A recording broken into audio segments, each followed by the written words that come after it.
రాష్ట్రాన్ని జగన్మోహన్ రెడ్డి ముఖ్యమంత్రిగా any time money కావాలంటే రాష్ట్ర ప్రభుత్వంలో స్కీమ్ తేవటం, దానిలో స్కామ్ చేయటం, ప్రకృతి సంపద దోచుకోవటం, శాండ్, గ్రావెల్, ఖనిజాలు, మద్యం.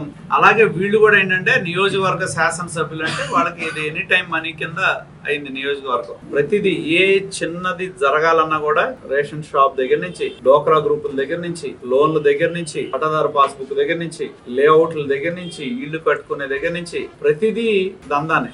కాకపోతే వాళ్ళు మర్చిపోతున్నారు ప్రభుత్వాలు శాశ్వతం కాదు, ప్రభుత్వాలు మారతాయని. మీరు చూపెట్టిన విధానంలోనే కనుక మేము వెళ్తే వాళ్ళు 5 సంవత్సరాల కాలంలో 4 సంవత్సరాలు జైల్లోనే ఉంటారు, సందేహమే లేదు. గంజాయి మొన్న ఎవరో చెబుతున్నారు, కోత ముక్క, ఇదొక పెద్ద నెట్వర్క్. చేబ్రోలు, పొన్నూరు పరిసర ప్రాంతాల్లో పేకాట ఆడి లక్షల విలువైన పేకాట, పోలీసులు కమిషన్స్, దీనికి ఒక పెద్ద నెట్వర్క్. చివరికి గంజాయిలు పేకాటల్లో కూడా కమిషన్లు తీసుకునే పరిస్థితి. రేషన్ లో ఎటు తీసుకుంటున్నారు రేషన్ మాఫియాలు. ఎవడైనా వాళ్ళకి కప్పం కట్టాల్సిందే కదా, రైస్ మిల్లర్స్ దగ్గర నుంచి ప్రతివాడు కప్పం కట్టాల్సిందే. ప్రజలకు చెప్పింది ఏంటంటే దోచుకోవటానికే మా పాలన అనేది స్పష్టం చేశారు.